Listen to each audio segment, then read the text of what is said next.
올려드립니다. 귀한 찬양 감사합니다.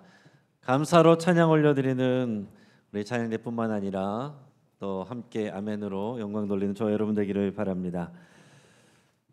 오늘 우리가 읽은 본문을 통해서 감사할 수 없을 때 감사하라 라는 제목의 말씀으로 같이 은혜 나누겠습니다.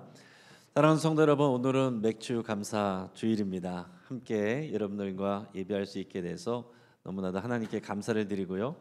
또 매달 첫째 주일은 우리 모두 환영한 데입니다.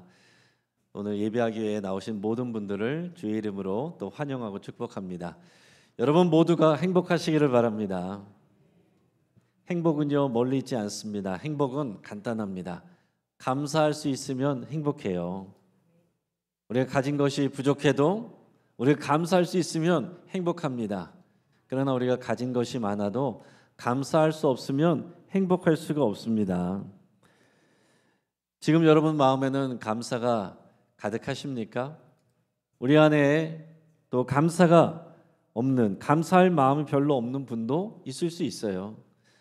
어떤 집사님은 이제 감사 헌금을 드려야지 이렇게 생각을 하고서 봉투에다 감사 제목을 쓰려고 보니까 생각이 나는 게 없더래요. 요즘에 속상한 일들만 생각이 나고 이제 감사할 제목이 전혀 생각이 안 나더래요. 그래서 이렇게 썼다고 합니다. 그래도 감사. 참 솔직한 것이고 또 이게 믿음의 기도죠. 내가 지금 감사할 내용이 생각나지 않지만 그래도 감사합니다. 이렇게 쓴 거예요. 어떤 분은 이런 자조적인 농담을 했습니다. 목사님, 저는 감사할 것이 딱 하나밖에 없어요. 지금 제가 숨 쉬고 있다는 거 이거 하나밖에 없습니다. 그러니까 뒤집어서 말하면 감사할 내용이 없다는 얘기죠. 그래서 제가 그런 말을 했습니다. 그게 가장 큰 감사기도 제목입니다. 여러분 그렇지 않습니까? 지금 우리가 살아 숨 쉬고 있는 것 이 자체가 여러분 우리가 감사의 제목이죠. 가장 큰 감사의 제목이죠. 우리의 감사의 수준은 우리의 인격의 수준이고요. 우리의 감사의 수준이 믿음의 수준입니다. 어느 곳에 마음 착한 이발사가 있었는데요. 어느 날 목사님이 이발을 하러 갔습니다. 끝나고 나서 이제 돈을 냈는데 이발사가 사용하면서 아닙니다. 저도 하나님을 위해서 뭔가 기여를 하고 싶습니다. 그냥 가세요. 그랬더라는 거예요. 그래서 목사님이 집에 갔는데 너무 고마운 마음이 들어서 좋은 책을 하나 선정해가지고 또 감사의 카드를 써서 그 이발사에게 선물했습니다. 그래서 두 사람 모두 행복했어요. 그 다음 날 됐는데 경찰관이 그 이발사에게 와서 이제 이발을 하고 또 돈을 내려고 했는데 또 이발사가 이렇게 얘기를 하는 겁니다. 돈 내지 않으셔도 됩니다. 저도 뭔가 이 지역 사회에 한번 봉사를 하고 싶습니다. 그래서 집에 간 이제 경찰관이 또 고마운 마음이 들어서 도넛 몇 개를 사서 그분에게 이제 선물을 했어요. 그래서 두 사람 모두 행복했습니다. 자, 그 다음 날 국회의원이 방문해서 이발을 했습니다. 머리를 깎고서 또 돈을 내려고 하니까 똑같이 얘기했습니다. 아닙니다. 안 내셔도 되겠습니다. 저도 우리나라를 위해서 뭔가 좀 기여한다는 마음으로 봉사하겠습니다. 그랬더니 그 다음 날 어떤 일이 벌어졌을까요? 그 가게 앞에 국회의원들이 쫙 줄을 서 있더라는 거예요. 물론 이것은 지어낸 유머이지만은 여기서 말하고자 하는 것은 뭡니까? 받는 것을 당연히 여기면 이런 일이 일어날 수 있다는 거예요. 여러분 우리가 기억해야 될 것은 내가 받는 것을 마땅하게 여기고 남들이 수고하는 것을 당연하게 여기면 우리가 감사가 사라진다는 것입니다. 그래서 감사의 반대말은 불평하다가 아니라 당연하게 여기다입니다. 당연하게 여기면 감사가 사라지고요. 감사가 사라지면 행복도 사라지게 되어 있습니다. 그러니까 여러분 부지런히 하나님께 감사를 표현하시고 또 사람들에게도 감사를 표현해 보시기 바랍니다. 우리가 일이 잘 안 풀릴 때, 원하는 것을 얻지 못했을 때 우리가 그럴 때는 감사하기 어렵겠죠. 또 그러나 일이 잘 풀릴 때, 원하는 것을 얻었을 때 그런 때는 우리가 감사가 쉬울 겁니다. 그런데도 그렇다고 해서 모든 사람들이 감사를 하는 건 아니에요. 좋은 일이 생겼어도 당연하게 여기고 감사하지 않는 사람들도 많이 있습니다. 우리가 감사를 부지런히 표현해야 우리 인생이 풍성해져요. 감사한 일이 있을 때 감사라는 것, 여러분 이것은 양심이고요, 매너입니다. 그 감사가 우리의 삶을 풍성하게 만듭니다. 그러나 우리 인생에는 도저히 감사할 수 없는 그런 상황들이 찾아올 때가 있습니다. 지금 예배하고 있는 이 순간 저와 여러분들 가운데 또 이런 감사할 수 없는 상황 가운데 있는 분들이 있을 수 있어요. 누군가 내게 상처를 주었을 때, 또 갑자기 건강이 무너졌을 때, 경제적으로 어려움이 왔을 때, 또 자녀가 기대와 다른 길을 걸어가고 있을 때, 내가 기대했던 일들이 물거품이 됐을 때, 이런 여러 가지 상황 속에서 우리는 도저히 감사가 나오지 않는 그런 때를 맞이할 수 있습니다. 이런 순간에도 우리가 과연 감사를 할 수가 있을까요? 오늘은 맥주 감사 주일입니다. 이 맥주절은 이스라엘 백성이 미래 첫 수확을 하고 나서 하나님께 감사 제사를 드리던 그런 날입니다. 맥주절은 쉽게 말해서 봄의 추수를 감사하는 절기이고요, 그다음에 수장절이라고도 하는 초막절은 가을에 추수를 마치고 하나님께 또 제사를 하는 절기입니다. 그리고 유월절은 초실절과 붙어 있고 모든 것의 이 첫 수확을 또 하나님 앞에 올려드리는 것인데, 1년 내내 모든 수확할 때마다 하나님께 예배하라고, 제사하라고, 감사하라고 하는 것이 하나님의 뜻입니다. 하나님이 그 감사를 받아서 부자 되겠습니까? 하나님은 필요가 없어요. 백성들에게 유익한 것입니다. 하나님이 주셨다, 하나님이 공급하여 주셨다, 이것을 알고 감사하는 그 믿음으로 살 때 하나님께서 그들을 지켜주시고 복주시고 그 은혜 가운데 거하게 되는 것입니다. 여러분, 농부가 씨를 뿌려요. 또 물을 줍니다. 그러나 그 씨가 뿌리를 내리고 줄기가 올라오고 잎사귀가 나고 열매를 맺는 것은 하나님이 하시는 겁니다. 그리고 땅을 비옥하게 만들고 햇빛을 주시고 그리고 적당한 때에 비가 오게 하는 것, 이것도 하나님이 하시는 일이에요. 어떤 농부가요, 새벽마다 그 논에 나가서 이렇게 외쳤답니다. 자라라, 자라라. 그러니까 동네 사람이 이상해서 물어봤대요. 아니, 그렇게 외친다고 곡식이 자랍니까? 그러니까 농부가 아니죠. 근데 내가 지금 할 수 있는 건 이거밖에 없습니다, 그러더라는 거예요. 심고 물 주고 거름 주고 한 것은 했지만 그 이상 농부가 할 수 있는 게 없는 거예요. 이제는 뭐를 기다리는 겁니까? 하나님이 열매를 주시기를 기다린다는 얘기입니다. 여러분, 농부가 똑같이 수고를 해도요, 어떤 때는 풍년이 들고 어떤 때는 흉년이 듭니다. 열심히 일했는데, 수고했는데, 어떤 때는 태풍이 와서 망하고, 어떤 때는 비가 안 와서 가뭄이 들어서 망하고, 어떤 때는 병충해가 갑자기 창궐해서 또 농사를 망치기도 합니다. 자, 그러니 농사가 주 산업이었던 이 옛날 이스라엘 백성들은요, 정말 하나님이 우리에게 은혜를 주시고 하나님이 공급해 주신다, 이것을 온 몸으로 경험을 했던 것이죠. 우리가 작년에 감사 운동을 1년 동안 펼쳤습니다. 금년에는 따로 진행하지 않지만 우리가 주주클럽 가정 예배 순서지에 보면 항상 이 감사의 순서가 있습니다. 받은 감사와 베푸는 감사를 나누는 순서가 있어요. 받은 감사는 내가 또 남들에게 받은 것을 감사하는 것이고, 또 베푸는 감사는 내가 다른 사람들에게 선행을 해서 다른 사람들에게 감사의 이유가 된 일들을 나누는 겁니다. 저도 그래서 이 가정 예배할 때 이 감사의 내용들을 나눌 때마다 또 새롭게 생각을 하게 되고, 또 제가 깨닫게 되는 것은 내가 더 감사를 표현하겠구나, 그리고 내가 다른 사람들에게 또 감사의 이유가 되는 일들을 좀 더 많이 해야겠구나, 그런 생각들을 하게 됩니다. 이 맥주 감사절을 맞이해서 우리가 지금 감사에 대해서 묵상을 하고 있는데, 오늘 우리가 읽은 본문 우리 골로새서 말씀에서는 이 감사에 대한 더 깊은 가르침을 우리에게 주고 있습니다. 오늘 본문은 사도 바울이 골로새 교회에 보내는 그런 편지입니다. 사도 바울이 감옥에 갇혀 있는 동안에 교회에 보내는 편지예요. 이 교회와 성도들을 사랑해서 보내는 편지입니다. 이 골로새 교회 지역은 이 에베소 교회 바로 위에 있고 지금의 이 튀르키예 지역 서남부에 있어요. 그런데 이 골로새 교회는 감사하기 어려운 상황이 있습니다. 안팎으로 어려움이 있어요. 밖으로는 로마의 핍박과 압제가 있습니다. 또 안으로는 거짓 교사들이 몰려와서 사람들의 이 성도들의 믿음을 흔들고 있습니다. 세상적인 철학과 또 신비주의, 율법주의, 금욕주의 이런 것들로 성도들의 신앙이 흔들거리고 있어요. 자, 여러분 생각해 보시기 바랍니다. 이 골로새 교회 성도들은 예수님을 믿는다는 이유만으로 어려움을 보고 또 피해를 입습니다. 우리가 이런 말씀을 많이 나눴지만은 이게 사실은 피부에 와닿지가 않아요.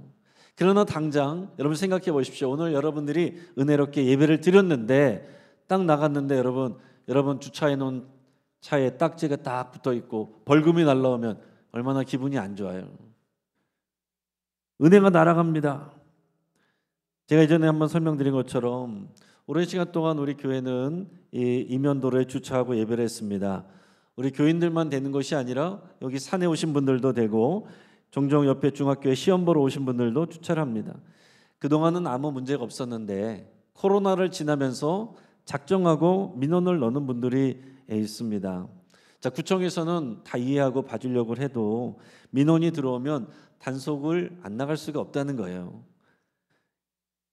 정말 돼서는 안 되는 곳들이 있습니다. 건널목이나 과속 방지턱이나 또 이 코너, 이 모퉁이나 방아수 옆이나 이런 데다 대면은 면제받을 수 없지만 그 외의 경우에는 또 우리가 구제를 받을 수 있습니다.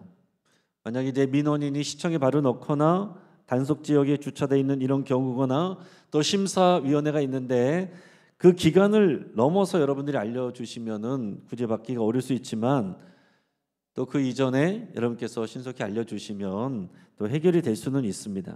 근데 그렇게 안 돼서 한 번, 두 번 딱지를 떼고 나면 교회 오고 싶은 마음이 잘 안 나겠죠.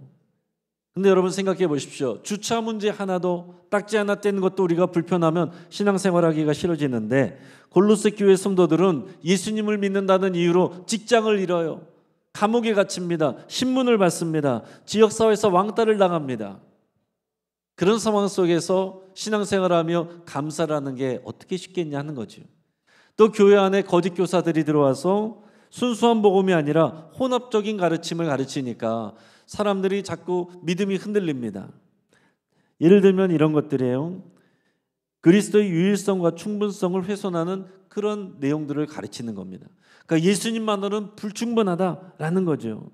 지금도 그렇습니다. 지금도요, 대부분의 이단들은요, 예수님의 구원은 완전하지 않다. 그러니 우리의 교주가 한 일들을 믿어야 된다. 이런 것들을 가르칩니다. 또 어떤 사람들은 신비 체험과 계시를 강조를 합니다. 천사, 또 환상. 그래서 천사가 우리를 도와주는 어떤 환상을 보고 계시를 받아야 된다. 그런 얘기들을 하는 겁니다. 지금도 우리가 영적인 특별한 체험을 하는 경우들이 있습니다. 그러나 그것은 주관적인 것이고 반드시 성경의 검증을 받아야 돼요. 어떤 사람들은 유대주의 사람들이 와서 율법주의적인 행위 구원론을 자꾸 가르칩니다. 예수님 믿는 것만으로는 안 되고 할례를 받아야 된다. 절기를 지켜야 된다. 율법을 지켜야 된다. 그게 아니거든요. 율법적 규칙은 예수님 이후에 이제는 우리를 구원하거나 거룩하게 하지 않습니다. 우리는 오직 예수 그리스도를 믿는 믿음으로 오직 은혜로 구원을 받습니다. 지금도 이단과 또 여러 신천지나 이런 하나님의 교회나 이런 데서는 유월절을 지켜야 된다. 안식일을 지켜야 된다. 여러 이단들이 그렇게 말합니다. 그때도 그랬다는 거예요. 그래서 골로새서 2장 16절에서 이렇게 말하고 있습니다. 같이 읽어볼까요? 그러므로 먹고 마시는 것과 절기나 초하루나 안식일을 이유로 누구든지 너희를 비판하지 못하게 하라. 아멘. 여러분, 우리는 복음을 정확하게 잘 알아야 되는 거예요. 모르면 흔들리고 또 시험 들게 됩니다. 어떤 사람들은 극단적인 금욕주의를 가르쳤어요. 금식을 얼마큼 해야 된다. 우리 몸을 또 괴롭게 해야 된다. 훈련을 해야 된다. 그래야만 은혜를 받고 우리가 구원을 받는다. 그러나 여러분, 우리의 건강을 해치거나 또 교만에 빠지게 하는 극단적인 금욕은 건강한 복음이 아닙니다. 전체적으로는 혼합주의적인 신앙들을 얘기를 하는 거예요. 예수님도 믿고 풍수도 보고 또 점도 치고 이런 게 다 혼합주의적인 신앙입니다. 교회도 나오는데 또 사주도 보고 손 오는 날 챙기고 미신도 보고 치유를 받기 위해서 동양명상 또 그런 기도 예식 인본주의적인 성공에 관한 그런 책들 이런 것을 통해서 순수한 복음이 아니라 혼합적인 신앙을 갖는 것 이게 오늘날에도 도전적인 그런 문제들입니다. 복음은요 어떤 철학, 종교, 풍습과도 혼합될 수 없습니다. 예수 그리스도가 우리 신앙의 정수이고요 전부입니다. 복음 플러스 알파 이것은 언제나 거짓이에요. 그러니까 여러분 분명하게 또 분별할 수 있길 바랍니다. 예수님은 십자가에서 다 이루었다 이렇게 선포하셨어요. 예수님의 구원은 부족함이 없습니다. 그리고 오늘 골로새서 2장 10절에서는 우리가 또 교회가 그리스도 안에서 충만해졌다 이렇게 표현하고 있습니다. 따라서 우리의 고백은 이것이어야 됩니다. 한번 따라하겠습니다. 예수님만으로 충분합니다. 오늘 이 말씀 안에서 예수님만으로 충분합니다. 이 고백이 나오기까지 우리의 믿음이 자라가기를 축복합니다. 그리고 이 감사에 대해서 더 구체적으로 오늘 본문에서 가르쳐주고 있어요. 오늘 본문을 같이 한번 읽겠습니다. 그러므로 너희가 그리스도 예수를 주로 받았으니 그 안에서 행하되 그 안에 뿌리를 박으며 세움을 받아 교훈을 받은 대로 믿음에 굳게 서서 감사함을 넘치게 하라. 아멘. 오늘 이 말씀에는 아주 중요한 메시지가 담겨져 있습니다. 감사는 상황과 감정의 열매가 아니라 그리스도 안에 뿌리를 내린 사람의 열매다라는 거예요. 그러니까 다시 말해서 감사는 감정의 열매가 아니고 믿음의 열매라는 거죠. 좋은 일이 생겨서 기분이 좋아서 감사한다. 그거는 믿음이 없는 사람들도 다 하는 것입니다. 그래서 감사하기 어려울 때 예수님께 뿌리 내려 믿음으로 하는 감사, 그게 믿음의 열매다라는 것입니다. 영국의 작가 체스턴턴은 이런 말을 했어요. 감사는 최고의 생각이며 행복을 만드는 비밀이다. 이게 여러분 성경의 가르침입니다. 여러분 감사는 어떤 도덕적인 그런 행동이 아니에요. 우리에게 감사는 그리스도인에게 감사는요 우리 신앙의 가장 건강한 모습이고 정상적인 모습입니다. 그러니까 우리 그리스도인들이 감사를 잃어버리면 우리 신앙은 넘어지는 거예요. 우리 신앙 생활 가운데 감사를 잊어버리면 시험 드는 것입니다. 그러니까 감사는 한 번, 두 번 어떤 이런 절기 때 하는 게 아니에요. 우리가 그동안 감사운동을 지금 안 하고 있으니까 이 절기 때라도 우리 감사를 다시 강조를 하는 것이지만 이 감사는 우리 신앙의 건강의 바로미터입니다. 감사할 수 있으면 우리 신앙이 바로 서 있는 것이고 감사할 수 없으면 신앙이 넘어지고 있는 거예요. 어느 교회 집사님의 이야기입니다. 회사에서 어느 날 부당해고를 당했습니다. 너무 억울하고 분해서 밤에 잠이 오질 않아요. 그러다가 우연히 이 골로새서 2장 오늘의 본문 말씀을 묵상하게 됐는데 이런 깨달음이 왔다는 거예요. 내가 직장을 잃었지만 주님이 나의 주인 되시는 것은 나와 함께 하시는 것은 변하지 않는구나. 그래서 내가 예수님께 뿌리를 내리면 감사할 이유가 여전히 나에게 있는 거겠구나. 이것을 깨닫는 순간 눈물이 나면서 이렇게 기도했다고 합니다. 하나님, 내 마음으로는 내 감정으로는 도저히 감사할 수 없지만 예수님 때문에 감사합니다. 이렇게 고백을 하고 나니까 전과 다르게 마음이 담대해지고 평안해졌습니다. 여러분 이것이 바로 그리스도 안에 뿌리를 둔 믿음의 감사예요. 오늘 말씀이 우리에게 이것을 가르쳐주고 있습니다. 오늘 본문 말씀을 조금 더 자세히 보면 먼저는 우리는 그리스도 예수님을 주로 받았다 이렇게 했습니다. 우리가 감사 이후의 첫 출발이고 시작이고 끝이 이것입니다. 예수님을 주로 받았어요. 예수님을 믿고 예수님을 나의 주님으로 영접했습니다. 그러면 여기에서 감사가 시작하는 거예요. 여러분 안에 예수님이 여러분의 주님으로 살아계십니까? 여러분 이 질문에 분명하게 대답할 수 있길 바라요. 예수님이 내 안에 살아계시면 여러분 모든 문제가 그 문제 해결이 그 안에 있는 것입니다. 하나님께서는 예수 그리스도 안에 하나님의 은혜를 부으셨고 하나님의 생명을 부으셨고 하나님의 축복을 부으셨어요. 그 예수님이 우리를 사랑하시고 나를 위해서 모든 것을 내으셨고 그 예수님이 나와 함께 계십니다. 그러니까 예수님으로 충분합니다. 이 고백을 하면서 우리가 예수님을 또 믿고 따를 때 예수님은 또 성령님을 보내셔서 우리를 도와주십니다. 그리고 결정적으로요, 우리 인생의 맨 마지막에 우리가 죽고 나서 또 주님이 오셨을 때 우리는 주님 앞에 서게 되면 예수님이 우리의 심판장이 되십니다. 우리의 모든 인생을 판단하시는 분이라는 거예요. 그러니까 여러분 한번 생각해 보세요. 우리가 어떤 학교에 들어가든지 회사에 들어가려고 하는데 그 면접관이, 면접위원장이 나를 너무나도 잘 알고 나를 너무나도 사랑하고 나를 잘 이해하는 그런 분이라고 한다면 우리가 얼마나 마음이 편하고 든든하겠습니까? 다른 사람들은 벌벌벌벌 염려하고 걱정해도 나는 마음이 편할 거예요. 근데 여러분, 우리 인생의 마지막 재판장 예수 그리스도시라고 성경이 가르쳐주고 있습니다. 오늘 이 시대에 오늘날 세상은 우리를 평가합니다. 판단합니다. 점수를 매깁니다. 우리를 서열을 매깁니다. 그래서 그 가운데서 우리는 힘들어하기도 하고 우쭐거리기도 하고 흔들리지만은 최종적으로 우리 인생을 평가하신 분은 예수 그리스도세요. 그 예수 그리스도가 우리의 주님 되셔서 우리와 함께 계신다, 이것입니다. 그래서 우리의 감사는 여기서 시작하는 거예요. 예수 그리스도 안에서 행하는 게 그래서 중요한 것입니다.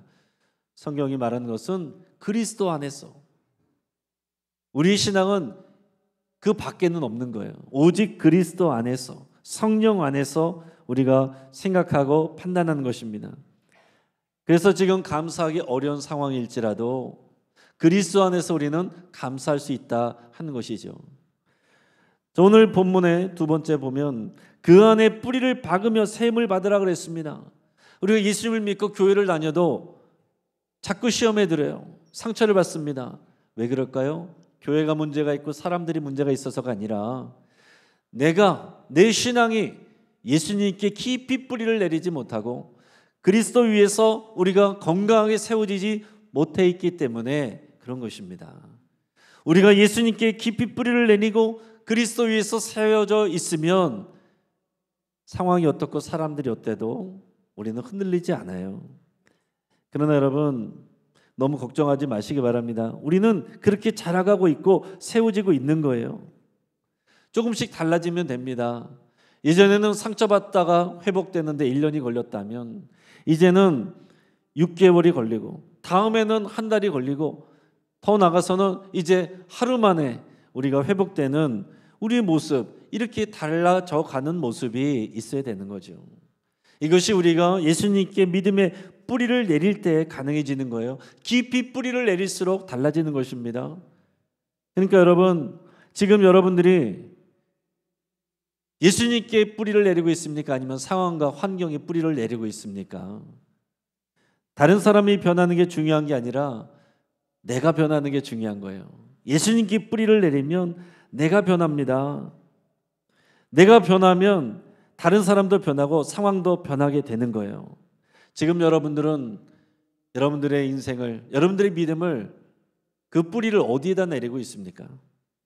자, 세 번째로 교훈을 받은 대로 믿음에 굳게 서라 그랬습니다. 감사해야 될 내용들, 이유들 우리 많이 들어왔습니다. 오늘도 지금 듣고 있습니다. 중요한 건 뭐냐면 그 위에 교훈을 받은 대로 믿음에 굳게 서서 그 말씀을 따라 사는 것입니다. 이것은 누가 해줄 수가 없어요. 우리가 하는 것입니다. 이 모든 것의 결과, 오늘 본문에서 말하는 것은 감사를 넘치게 하라 였습니다.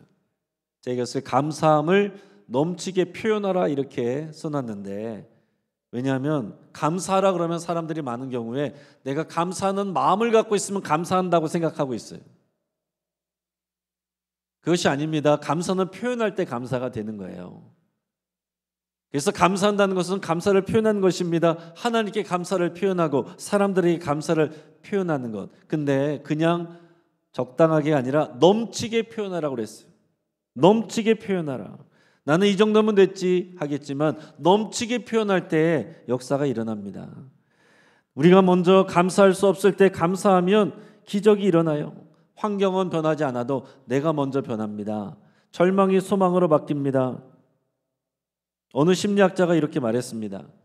불평을 선택하는 순간 당신은 고통을 2배로 늘린다. 그러나 감사를 선택하는 순간 고통의 절반은 사라지고 마음은 이미 자유로워진다. 선택은 우리에게 달려 있습니다. 하나님이 해주시는 게 아니에요. 정답은 이미 예수 그리스도 안에 있고 우리가 예수 그리스도 안에서 받은 교훈에 의해서 불평을 선택할 것인지 감사를 선택할 것인지 우리에게 달려있는 것입니다. 이런 유머도 있습니다. 오늘 아침 일어날 때 허리가 아팠다면 감사하세요. 허리가 없으면 더 곤란하니까요. 아픈 허리라도 있는 게 감사하다. 허리가 아픈 것으로 인해서 불평하는 거 할 수도 있지만 그 허리가 아픈 허리가 있다는 것으로 인해서 감사할 수 있기를 바랍니다. 지금 여러분 마음 상태가 어떻습니까? 여러분들의 마음에 감사가 차오르고 있습니까? 여러분들의 마음의 뿌리를 어디에 내리고 있습니까? 그리스도 안에 있으면 우리가 감사할 수 있고요. 감사할 수 있으면 우리는 행복한 사람이 되는 겁니다. 행복은 멀리 있지 않아요. 오늘 감사하기 어려운 상황이 있습니까? 감사할 이유를 도저히 찾지 못하겠습니까? 그러면 오늘 주님 앞에 마음을 모으고 손을 모으고 무릎을 꿇고 이렇게 여러분 고백해 보시기 바랍니다. 주님, 저는 이해할 수가 없습니다. 너무 속상합니다. 또 미래가 불안합니다. 다른 사람이 너무 밉습니다. 그러나 예수님 때문에 감사를 선포합니다. 이것이 우리의 믿음의 고백되기를 바랍니다. 마지막으로 시 한 편을 읽어드리고 또 설교를 마무리하겠는데요. 라이너 마리아 릴케의 시 중에 이런 구절이 있습니다. 삶이 내게 쓴 잔을 내밀 때 나는 2 손으로 받아들리라. 그 잔에 담긴 신의 숨결과 사랑을 믿기에 내 마음은 여전히 감사할 것이다. 오늘 이것이 우리의 고백되기를 바랍니다. 같이 한번 기도하겠습니다.